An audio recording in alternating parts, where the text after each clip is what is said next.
எனக்கு மிகவும் அன்பான அன்பு சகோதர சகோதரிகளே, பார்ப்பதை அதிக மகிழ்ச்சி அடைகிறேன். மாறாத கர்த்தர் இந்த நாள் முழுவதும் உங்களை பத்திரமாய் நடத்துவாராக. இந்த நாளை கர்த்தர் ஆசீர்வதிக்கும்படி கர்த்தர் நமக்கு கொடுத்திருக்கிற உன்னதமான தீர்க்க தரிசனமான வார்த்தை என்ன என்று பார்ப்போம். அது எரேமியா 7வது அதிகாரம் 3வது வசனம். உங்களை இந்த ஸ்தலத்திலே குடியிருக்க பண்ணுவேன் என்று கர்த்தருடைய வார்த்தை இன்றைக்கு உங்களை தேடி வருகிறது. உங்களை இந்த ஸ்தலத்திலே குடியிருக்க பண்ணுவேன் என்று சொல்லி ஒருவேளை நீங்கள் யோசிக்கலாம், நல்ல வீட்டு கட்டி நல்லா குடியிருக்கலான்னு வந்தோம் பிரதர், ஆனால் நிம்மதியாகவே இந்த வீட்டில் இருக்க முடியல.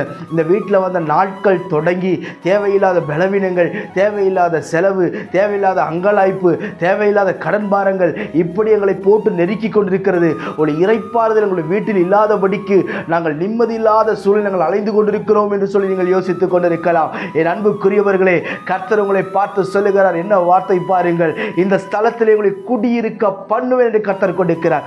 ஒருவேளை உங்களை சுற்றி இருக்கிற ஜனங்கள் யோசித்துக் கொண்டிருக்கலாம், ஈவன் இந்த ஸ்தலத்தில் இருக்கக்கூடாது, ஈவன் இந்த வீட்டில் இருக்கக்கூடாது, ஈவன் இந்த வேலையில் இருக்கக்கூடாது, ஈவன் இந்த பிஸ்னஸில் இருக்கக்கூடாது என்று சொல்லி உங்களுக்கு விரோதமாய் சத்துருக்கள் எழும்பி சில யோசனைகள் யோசிக்கலாம். ஆனாலும் உங்களை கர்த்தர் எந்த இடத்தில் சத்துரு இருக்கக்கூடாது என்று நினைக்கிறானோ அதே இடத்தில் உங்களை குடியிருக்க பண்ணுவேன் என்று கர்த்தர் வாக்கு கொண்டிருக்கிறார்.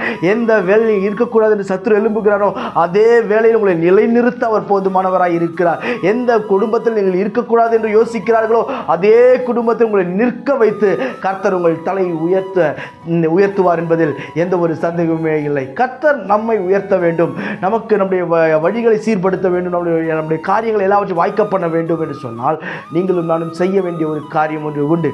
அதே வசனத்தில் பார்க்கும்போது உங்கள் வழியையும் உங்கள் கிரியையும் சீர்படுத்துங்கள், உங்கள் வழியையும் உங்கள் கிரியையும் சீர்படுத்துங்கள். நன்றாய் கவனிங்கள். நம்முடைய வழிகளை முதலாவது சீர்படுத்த வேண்டும். நம்முடைய வழி எப்பேற்பட்ட வழி நாம் நடக்கிறோம். சிலர் சொல்லுவாங்க, நான் பண்ணுறதெல்லாம் சரி, நான் போகிறதெல்லாம் கரெக்டான வழி, நான் பண்ணுறது தான் கரெக்டு, நான் பேசுகிறது தான் கரெக்டு எல்லாம் அப்படின்னு சொல்லிட்டு பண்ணுறது பூராமே தப்பாக பண்ணுவான். இப்படி ஒரு கேரக்டர் இருக்கும். ஆனால் இன்றைக்கி நம்முடைய வழிகளில் நாம் எந்த இடத்தில் தவறு இருக்கிறோம், எந்த இடத்தில் நாம் தடுமாறி இருக்கிறோம், எந்த இடத்தில் நாம் மிஸ் பண்ணியிருக்கிறோம்னு சொல்லி சற்று நாம் நிதானித்து கவனிக்க வேண்டும். ரெண்டாவது, நாம் செய்கிற கிரியைகள், நாம் செய்கிற வேலைகள், நாம் செய்கிற ஒவ்வொரு காரியத்திலும் நாம் சீர்படுத்த வேண்டியது மிக அவசியம். ஒருவேளை இதுவரைக்கும் சீர்கேடான ஒரு வாழ்க்கை வாழ்ந்திருக்கலாம், இதுவரைக்கும் சீர்கேடான கிரியைகளை செய்திருக்கலாம், இதுவரைக்கும் சீர்கேடான சில ஆட்டிடியூட்ஸ் நம்மகிட்ட இருந்திருக்கலாம்.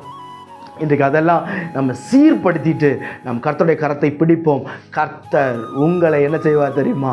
அந்த இடத்தில் தங்க பண்ணுவார், உங்களை நிலைநிறுத்துவார், உங்களை வாழ வைப்பார், உங்கள் தலையை உயர்த்துவார். நான் உங்களுக்கு ஜெபிக்கட்டும். பரலோக பிதாவே, இந்த வார்த்தையெல்லாம் கேட்கிற என் அன்பு சகோதர சகோதரிகள் ஒவ்வொருடைய கருத்தில் ஒப்பு கொடுத்து நான் ஜெபிக்கிறேன். தயவும் காருண்யமும் உடைய பிள்ளைகளை வாழ வைக்கட்டும். தடைகளெல்லாம் நீக்கி போடுவீராக. அற்புதமாய் நடத்தும் ஆண்டவரே, உங்களை இந்த ஸ்தலத்தில் குடியிருக்க பண்ணுவேன் என்று சொன்னவர் உடைய பிள்ளைகள் ஒவ்வொருவரையும் குடியிருக்க பண்ணுவீராக. கனப்படுத்தி மேன்மைப்படுத்துவீராக ராஜா.